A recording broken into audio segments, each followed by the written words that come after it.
You feel it, don't you? That quiet, gnawing anxiety every time you buy groceries.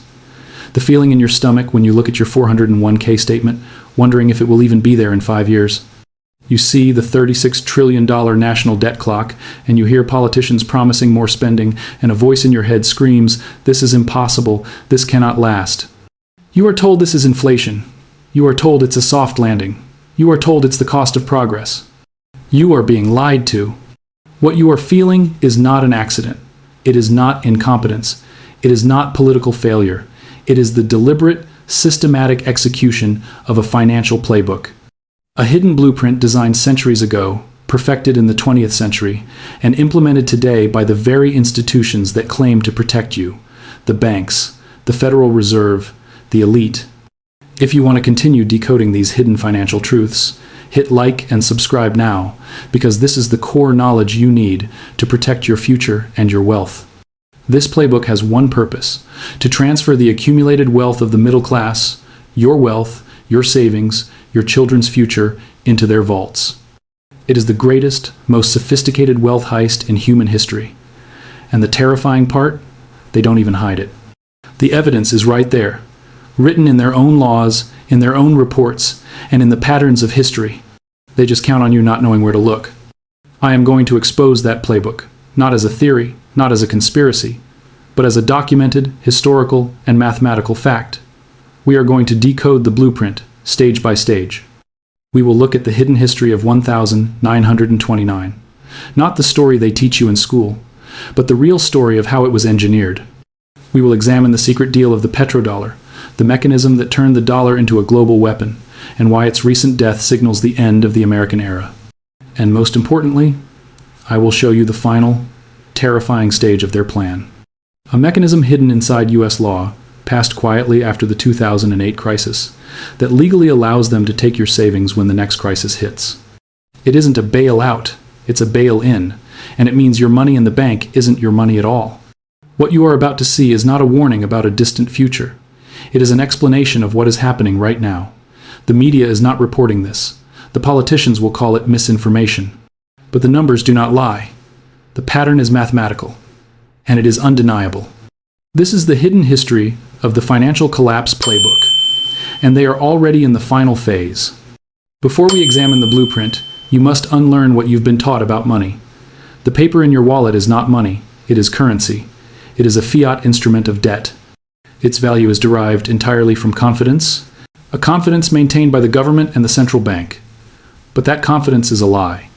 Since 1971, when the United States severed the dollar's last link to gold, we have been living in a global fiat experiment. An experiment that has failed 100% of the time it has been tried in history. Why? Because it gives a small group of unelected people, the central bankers, the power to print currency out of thin air. This is stage one of the playbook: create the fiat system. This system allows them to control the two most powerful forces in finance: the creation of debt and the debasement of the currency. Think of the Federal Reserve not as a government agency, but as a cartel of private banks given a legal monopoly over the nation's money supply. Their stated goal is price stability. Their real goal is the management of debt. They create booms by lowering interest rates and flooding the system with cheap currency. They create busts by raising rates, contracting the currency supply, and bankrupting everyone who took the bait.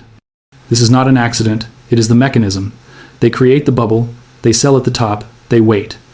Then they hike rates, pop the bubble, and buy back the real assets, the homes, the businesses, the stocks, for pennies on the dollar from the very people they bankrupted.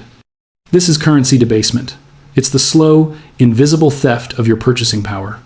Every dollar they print makes the dollars in your savings account worth less. It's a hidden tax. Inflation isn't a byproduct of the system.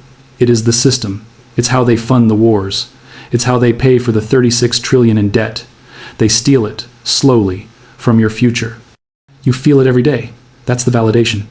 Your anxiety is justified. You are getting poorer. The system is rigged. And now, they are preparing for the final move. To understand what is coming, we must look at the last time they ran this playbook to perfection. We must look at the hidden history of the 1929 crash. The story you were told is that the 1929 crash was an accident, a speculative bubble that burst, that everyone was caught by surprise. This is a comforting lie. The 1929 crash was not an accident. It was a controlled demolition. It was stage 2 of the playbook, the engineered bust. First, the Federal Reserve created the boom. Throughout the 1920 seconds, the roaring 20s, the Fed kept interest rates artificially low. They pumped massive amounts of credit into the economy. This easy money had to go somewhere. It went into the stock market, creating the greatest speculative bubble in history. People were borrowing money to buy stocks, a practice called margin trading. Your barber, your shoeshine boy, everyone was a stock market genius, because the market only went up. But it was artificial. It was a setup. While the public was piling in, the architects of the boom were quietly cashing out. The Rockefellers, the Morgans, the founders of the Federal Reserve itself. In 1928 and early 1929, the most powerful bankers in America sold their stocks, converting their paper gains into real assets, gold, land, and cash, held outside the system. They knew what was coming because they were about to cause it. Once they were safely out, the Fed pulled the trigger. In 1929, they suddenly and aggressively raised interest rates. They contracted the money supply. The cheap credit that had fueled the bubble vanished overnight. The margin calls began. Brokers demanded their money. People were forced to sell. But there were no buyers, only sellers. On October 29th, 1929, Black Tuesday, the market imploded. It was a financial avalanche. Fortunes built on paper were wiped out in hours. But the crash was just the beginning. The real heist was the depression that followed. This is the part they don't tell you. The crash caused the banks to fail, right? Wrong. The Fed allowed them to fail. From 1930 to 1933, over 9,000 banks in the United States went under. This was not a mistake. This was the Great Contraction. The Federal Reserve, which was created in 1913 to prevent bank runs and provide liquidity, stood by and did nothing.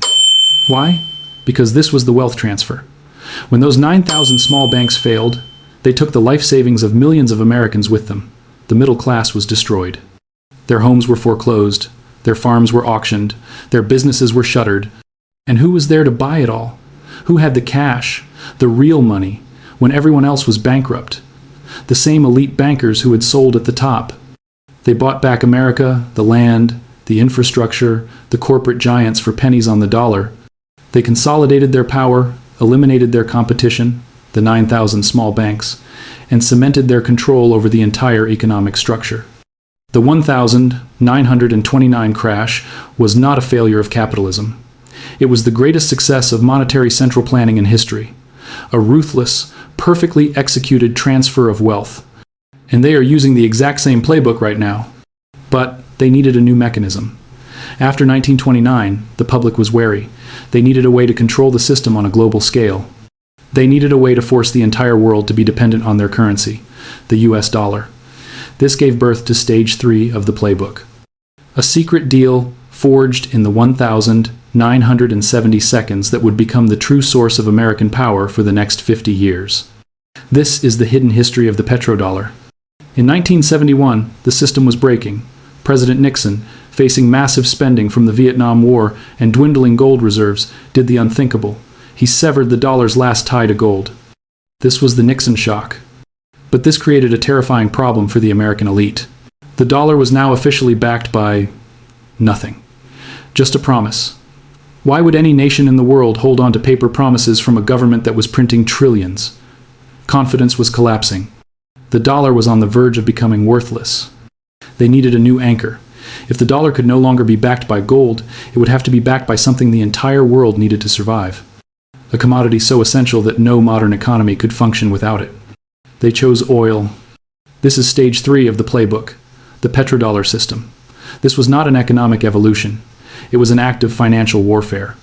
Here is the hidden history. In 1974, Secretary of State Henry Kissinger flew to Saudi Arabia for a secret meeting. The deal he struck would define the next 50 years. The terms were simple. The United States would provide the Kingdom of Saudi Arabia with unlimited military hardware, weapons, and a complete, unconditional security guarantee. We would be their army, their protector. In exchange, Saudi Arabia made 2 promises. First, They would ensure that OPEC, the oil cartel, would only sell its oil in U.S. dollars. Not gold, not yen, not Deutschmarks. Only dollars. Second, they would take their excess dollar profits from selling oil and recycle them back to America by buying U.S. Treasury bonds. This was the masterstroke, the genius of the heist. Do you see the mechanism? By forcing the world's most critical commodity to be priced only in dollars, the elite created a permanent, artificial, global demand for their paper currency. It didn't matter if Germany, Japan, or Brazil trusted the dollar. It didn't matter if they thought our debt was unsustainable. If they wanted to buy oil to run their factories, heat their homes, and fuel their cars, they first had to buy U.S. dollars. This system turned the U.S. dollar from a currency into a weapon. It gave the United States the exorbitant privilege. We became the only country that could print the currency everyone else needed. This is how the wealth transfer went global. For 50 years, the United States has been exporting its inflation to the rest of the world. We print paper, created from nothing. We send that paper overseas. And in exchange, the world sends us their real goods. Their cars, their electronics, their clothes, their food. We print, they produce. This is the heist. And the debt? The 36 trillion? The petrodollar system is what funds it. Those countries that sold us their real goods for our paper? They couldn't just spend those dollars at home. It would cause massive inflation. So, as part of the deal, they parked those dollars by buying U.S. Treasury bonds. They were lending us back our own currency. This is the debt spiral. We print money to buy goods. They take that money and lend it back to us so we can print more money to fund our 750 military bases and our trillion-dollar deficits. It was the perfect feedback loop. A perpetual motion machine of debt and consumption. But in 2024, that 50-year-old system just died. The media didn't report it. The White House didn't hold a press conference. But the agreement between the U.S. and Saudi Arabia expired, and it was not renewed. For the first time, Saudi Arabia is now openly selling oil in other currencies. The Chinese yuan, the euro. This is not a small crack. This is the removal of the cornerstone. The linchpin of the entire global dollar system has been pulled. This is the beginning of stage 4, the great unraveling, the De-Dollarization. The world no longer needs to hold dollars to buy oil. The BRICS nations China, Russia, India, Brazil, South Africa, and now half the Middle East are actively creating an alternative. A new currency, backed by gold and commodities. Real things, not paper promises. So what happens now? What happens when the world stops needing our dollars? What happens when all those 36 trillion paper assets held overseas have nowhere to go, except flooding back home? This is what the elite have been planning for all along. They knew this day would come. They knew the fiat experiment would end. And they have already prepared the final stage of the playbook. A legal mechanism to protect themselves and ensure that when the system finally implodes, there is only one group left to pay the bill. You. They've hidden this mechanism in plain sight. It was passed into law after the 2008 crisis, under the guise of protecting the taxpayer. It is the most terrifying piece of financial legislation in modern history, and it is called the bail-in. You must understand this. This is the most important part of the entire playbook. In 2008, when the banks failed, they were bailed out. The Federal Reserve and the Treasury printed our money, taxpayer money, and gave it to the banks that had caused the crisis. The public was furious. They knew they had been robbed to save the criminals. The elite knew they could never get away with that again. The political anger was too high. So, they needed a new plan, a more efficient plan, a plan that cut out the middleman, a plan that didn't need taxpayer approval. So, in 2010, they passed the Dodd-Frank Act. Buried deep inside this 2,300-page document is a provision called Title II. This provision created a new, legal, and orderly process for winding down a failing megabank. It created the bail-in. The bail-in is the opposite of a bailout. A bailout is when the government takes taxpayer money to save a bank. A bail-in is when the bank takes your money to save itself. Let me be perfectly clear. This is law. When you deposit money into a U.S. bank, your checking account, your savings account, that money is no longer legally yours. You are no longer a depositor. You are an unsecured creditor. You have made an unsecured loan to that bank. In the event that bank becomes insolvent or fails, the FDIC will not come to save you. Not if the collapse is systemic. Under Title II of Dodd-Frank, the bank has the legal right to execute a bail-in. This is how it works. On a Friday afternoon, the system freezes. Your bank is declared failing. The bank immediately seizes your deposits, your savings, your checking, the money you need for payroll, for rent, for groceries. And in a simple accounting entry, they convert that money into bank stock in a failed, worthless bank. You go to the ATM, and your balance is zero. You go online, your account is gone. You call the bank, and they tell you that you are now a shareholder. You have been bailed in. You did not consent to this. You did not approve this. But you already agreed to it when you opened your account. It's in the fine print. This is the final stage of the heist. Think about the setup.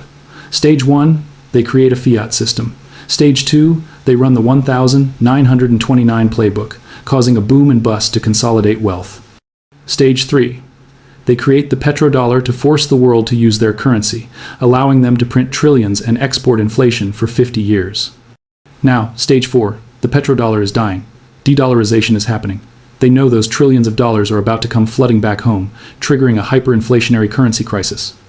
They know this currency crisis will destroy the value of their own bonds, making the banks that hold them instantly insolvent. And they have already passed the law, the bail-in, to make sure that when the banks fail, they are not the ones who pay the price. You are. They created the disease. They created the crisis. And now, they have written the law that makes you the legal victim. The collapse of the petrodollar is Stage 6. It is the trigger. The bail-in is the trapdoor. But what does Stage 7 look like? It's not what you think. It's not a slow, gentle decline like Britain. It's not a 10-year depression like 1,929. The architects of this system have studied history too. They learned from the collapse of the Soviet Union. When a modern, complex, just-in-time financial system fails, it does not grind to a halt. It shatters. This is the final hidden secret of the pattern. It is the theory of cascading collapse. Empires of the past, like Spain and Britain, declined over decades, even centuries. They were analog systems. Their collapse was a slow, grinding decay. But the Soviet Union was different. It was a modern, industrialized, centrally planned state. And when it failed, it didn't decline. It shattered. It collapsed in 900 days. This is the model for the 21st century. The United States is not an analog empire.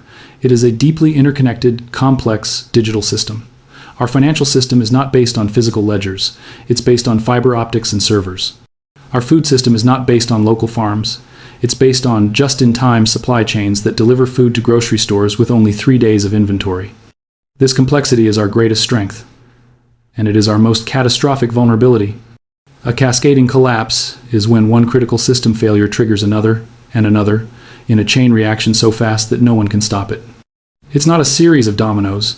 It's a house of cards in a hurricane. Think of the timeline. Stage 6. The petrodollar's death accelerates. Foreign nations, seeing the inevitable, dump their U.S. Treasury bonds. Interest rates skyrocket, not because the Fed raised them, but because the market has lost all confidence. The U.S. government cannot fund its $36 trillion in debt. The currency crisis begins. This triggers the bail-in. The banks, holding trillions in worthless bonds, are instantly insolvent. On a Friday, the system freezes. Your money is gone, converted to worthless stock. This isn't just an inconvenience. This is the kill switch. When the banks fail, the digital payment systems fail. Credit cards stop working. ATMs go dark. Businesses cannot pay their employees. Trucks stop delivering food because they can't buy fuel. Grocery store shelves are empty in 72 hours. The stock market evaporates. The 401 KS of 100 million Americans are wiped to zero. This is Stage 7. This is the cascading collapse. It is the sudden, violent implosion of a complex system that can no longer sustain itself. It is the end of the American era. Not in 40 years, but in 40 days. This is the playbook. This is the heist. It was never an accident. It was a 4-stage plan executed over a century. 1. Create the fiat system, giving them the power to print. 2. Run the 1,929 bust to consolidate wealth and eliminate competition. 3. Build the petrodollar to force the world to use their currency and fund their empire. 4. Write the bail-in law to ensure that when the bill finally comes due, you are the one who pays it. They created the boom, They engineered the bust, and they have already prepared the exit. They will walk away with the real assets, the land, the gold, the infrastructure, while the middle class is left holding worthless paper. The pattern is complete. The signs are not in the future. They are here right now. You can feel it. You can see it. The math is undeniable. If this opened your eyes, if you now understand the sequence. Subscribe. Because when the cascade begins, when the media is telling you it's a temporary emergency, you will need to understand what is truly happening and why. The answers are not in the chaos of the present. They are not in the promises of the future. They are written, clear as day, in the patterns of the past. And I will show you where to look.